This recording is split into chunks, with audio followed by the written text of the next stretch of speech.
Oi pessoal, paz, tudo bem? Hoje eu queria falar sobre a dependência emocional, certo? Que também é um testemunho de vida, também foi algo que Deus fez na minha vida. Então, para começar, eu queria ler três versículos, na verdade, três trechos, tá? O primeiro é assim, tá lá em Jeremias 2,13. O meu povo cometeu dois crimes. Eles me abandonaram, a mim, a fonte de água viva, e cavaram as suas próprias cisternas, cisternas rachadas que não retêm água. Certo? O outro versículo é assim, Provérbios 30:15. Duas filhas têm a sanguessuga, me dá, me dá.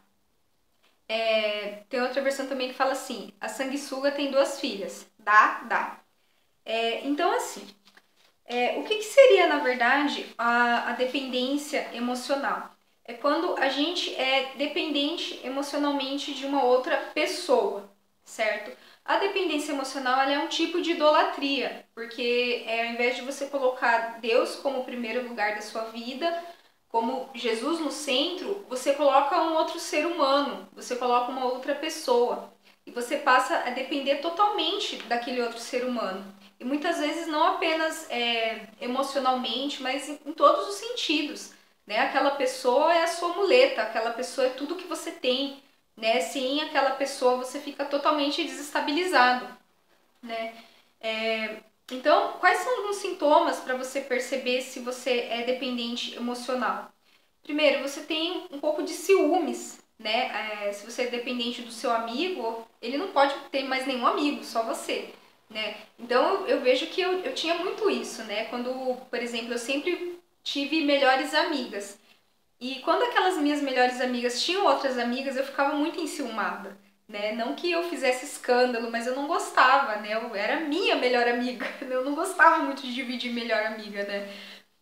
Então, esse é um sintoma, né? Se você é meio possessivo, assim, aquela pessoa tem que ser só sua e você fica incomodada se tem outros amigos, tá? Um outro sintoma também, você é muito insegura, né? Você não consegue tomar suas próprias decisões. Você está sempre dependendo de uma outra pessoa para ela tomar decisões por você. Você se sente mais confortável que outra pessoa escolha o filme que você vai assistir, que outra pessoa escolha a comida, né? Você se sente tão inseguro que você acha que as suas decisões são ruins, você acha que é sempre melhor uma outra pessoa estar escolhendo por você, certo? Um outro sintoma também, se você é dependente emocional, é essa necessidade de agradar, né? Você precisa agradar aquela pessoa a todo custo, porque você tem medo que aquela pessoa venha te largar, né? Então, você é totalmente dependente daquela pessoa. Aquela pessoa é a tua fonte de amizade, é a tua fonte de carinho, é a tua fonte de decisões, né? Você não toma uma decisão sem conversar com aquela pessoa. Você só sai com aquela pessoa, se não tem aquela ali para você sair no fim de semana, você não tem ninguém. Se aquela pessoa não tá no culto, você não tem com quem sentar. Tudo que você precisa, você vai até aquela pessoa. Enfim, né? Você, na verdade, vira um mala. Desculpa, gente, não é esse o termo, mas é aqui que eu falei da sanguessuga, né? Você suga aquela pessoa.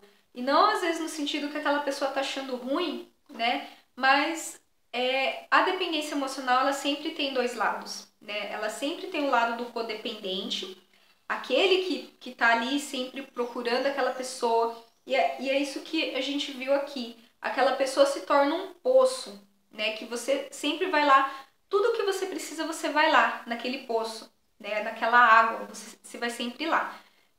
E tem o outro lado também da pessoa que se permite. E muitas vezes essa pessoa gosta. O outro lado, né, que está sendo sugado.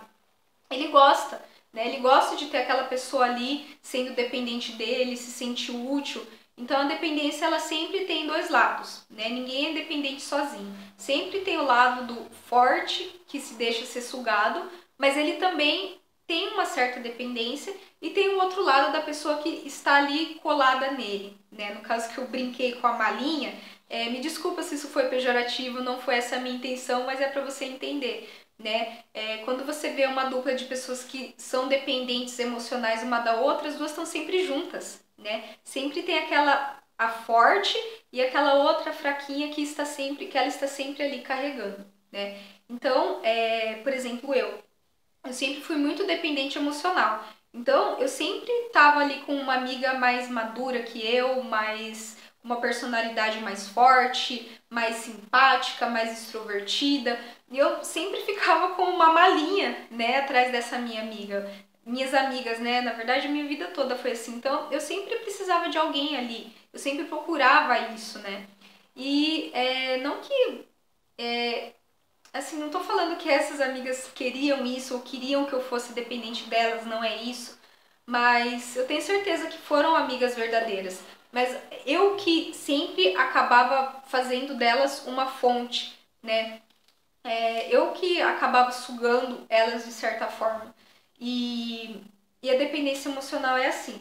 E a gente vê que na Bíblia isso é errado, né? Isso é um tipo de dependência emocional, é errado, porque o Senhor quer que Ele seja a nossa fonte, né? Então a Bíblia fala que, olha, vocês cavaram cisternas que não tem água, né? E vocês deixaram a minha fonte de água viva. Então Ele é a fonte de água viva, certo? E eu queria comentar um pouco também, que eu não vou ler tudo, tá, gente? Mas é a história de Jesus com a mulher samaritana, ali em volta do poço de Jacó, em João 4, tá? Se você quiser ler. Mas é interessante que eu creio que essa mulher era dependente emocional, né? Porque um dos sintomas do dependente emocional é que ele não consegue ficar sozinho. Eu não tô falando que a solidão seja uma coisa boa, não é isso, mas ele simplesmente não se vira sozinho. Ele é dependente das outras pessoas para tudo, né? Ele não consegue fazer nada. E ele tá sempre procurando alguém para se encostar, né?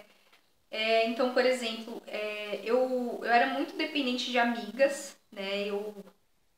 Que nem eu falei, eu sempre acabava encostando numa amiga e, meu, você é minha fonte, né? Mas principalmente, eu sempre fui muito dependente emocional de relacionamentos masculinos, no caso, né? Namorados, enfim.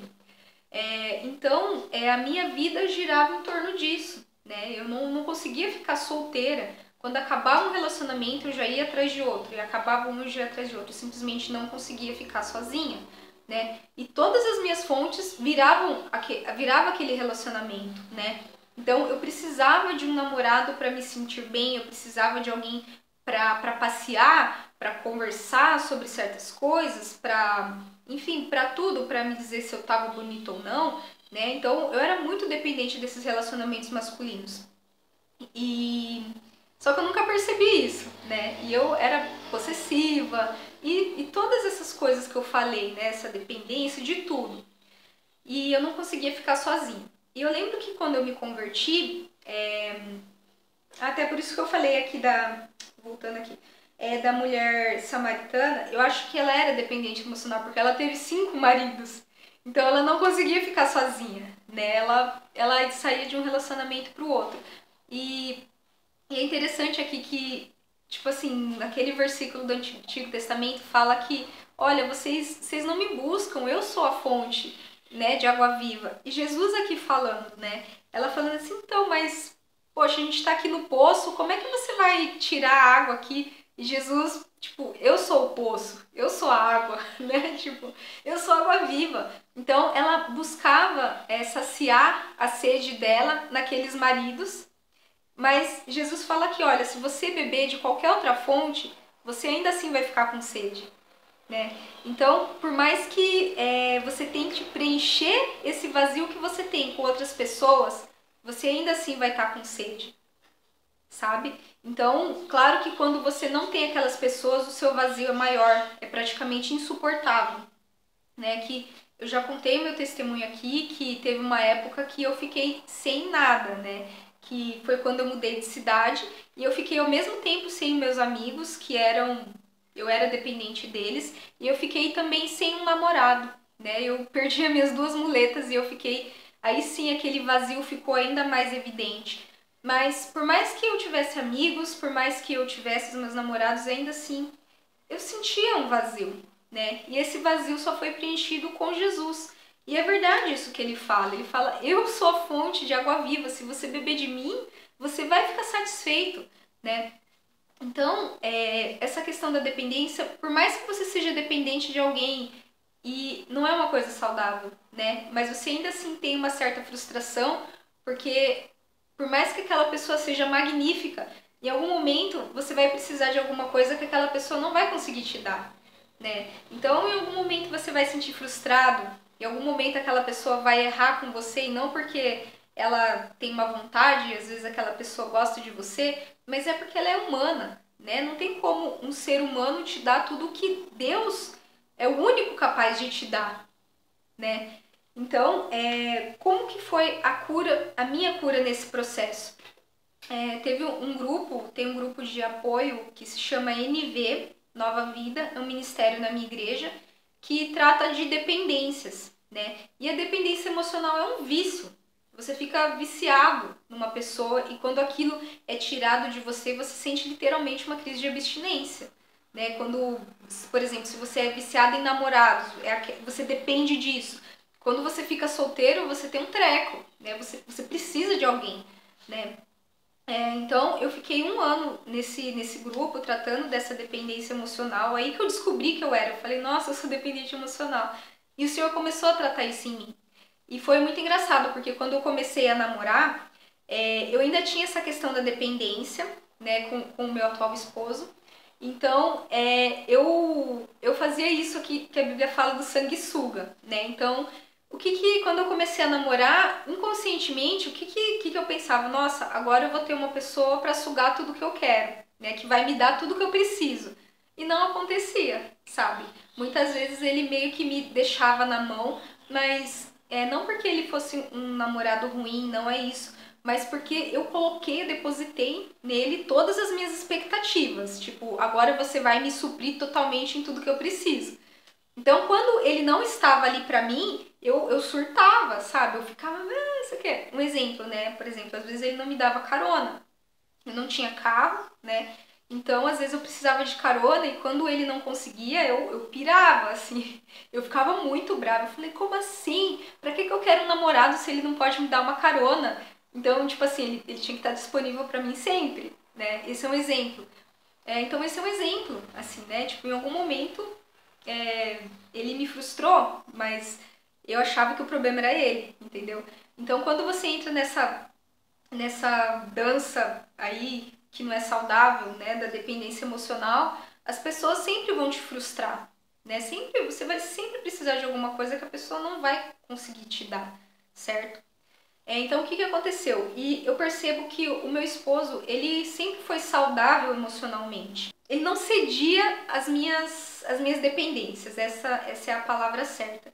Então, ele sempre foi muito de boa, assim, ele não era um chiclete, sabe? No sentido que eu queria que ele tivesse comigo 100% do tempo e ele não. Então, por exemplo, algo doente que eu fazia. Eu ligava pra ele só pra ficar ouvindo a respiração dele, sabe? Às vezes eu não tinha assunto, eu não tinha o que falar, e eu ligava só pra ficar ouvindo a respiração dele, eu ligava todo dia. E isso é doente, né? Mas eu fazia isso. Então, e às vezes ele me cortava, ele não entrava nessa dança louca, e às vezes ele falava, Deise, olha, eu tenho coisa pra fazer, amanhã a gente se fala, e desligava. Gente, isso doía em mim, porque eu falava, como assim, né? Ele não pode fazer outra coisa, ele tem que ficar aqui ouvindo a minha respiração. Vocês entenderam como isso é louco? Então, ele não permitia isso, né? Então, a princípio, isso doeu em mim, né? Porque eu era dependente, então o que é? Eu era viciada. Então, ele falava, não, eu não vou te dar essa droga hoje, entenderam? Não vou te dar. E aquilo sofria, aquilo me fazia sofrer, que eu pensava, como assim? Eu tenho um namorado que não me dá carona, que não me liga todo dia, sabe? Umas coisas assim. Então eu pensava que o problema era ele, mas na verdade o problema era eu, né? Então foi bastante tempo assim, até que o Senhor foi curando, e o Senhor foi me mostrando que ele, ele não devia ser a minha fonte, né? Que era o que eu estava tentando fazer e que por uma graça do Senhor ele me deu uma pessoa saudável e também o Senhor foi tratando isso comigo. Então eu parei com essa neura, assim, o Senhor foi me tratando e eu fui percebendo todo esse pecado, na verdade, que eu tava, como eu sempre fazia antes, né? Eu tava pegando um relacionamento, olha, agora você é a fonte de tudo que eu preciso, quando na verdade não é. Então, esse é um problema que acontece com muitas pessoas solteiras, que às vezes ela chega na igreja, dependente emocional, e quando a gente tá no mundo, a gente sai de um relacionamento, entra no outro, e sai de um, entra no outro, a gente pode amaciar a nossa carência, né? Mas quando você tá na igreja, você não vai fazer isso, né? Você é um homem, uma mulher de Deus, então você vai ficar quietinho no seu canto. Então, às vezes o que tá te fazendo sofrer tanto que você tá solteiro, não é nem a demora de Deus. Às vezes você tá 2 meses solteiro e já tá morrendo. 2 anos solteiro já tá subindo pelas paredes. Mas não quer dizer que Deus tá demorando, sabe? Mas às vezes você é dependente. E você tá sentindo essa abstinência da sua dependência de um relacionamento, certo? Às vezes você não tá querendo um namorado. Você tá pedindo para Deus uma fonte. Você tá querendo alguém para você se encostar, alguém para você sugar, certo? Assim como eu, tá? Então, pensa nisso. Você tá pedindo realmente para Deus alguém que vai somar com tudo que você já tem, somar no seu emocional, ou você tá desesperado? Alguém que você possa depender, alguém que vai te dar tudo o que você quer, tudo o que você precisa, né? Então, essa é uma ilusão, certo? Essa é uma ilusão. Então, você precisa estar emocionalmente saudável. Então, aproveita que agora você está solteiro, ou enfim, mas aproveita, sabe? Deixa o Senhor tratar isso em você, porque se o Senhor te der um relacionamento agora, nesse exato momento, você vai endeusar aquela pessoa, você vai idolatrar aquela pessoa, né? Você vai colocar aquela pessoa no centro da sua vida, você vai entrar numa dependência maligna daquela pessoa e você vai tirar Jesus de lado. Como isso muitas vezes eu já vi acontecer, né? A menina chega solteira e a gente tenta tratar essa dependência, a pessoa, assim que começa a namorar, vaza da igreja. Porque ela só queria um namorado, só queria uma fonte que não é Jesus. Então, que em nome de Jesus o Senhor venha fazer o seu coração saudável e que você consiga colocar tudo no lugar certo e que Jesus seja sempre a sua única fonte. Amém? Seria isso, gente. Deus abençoe.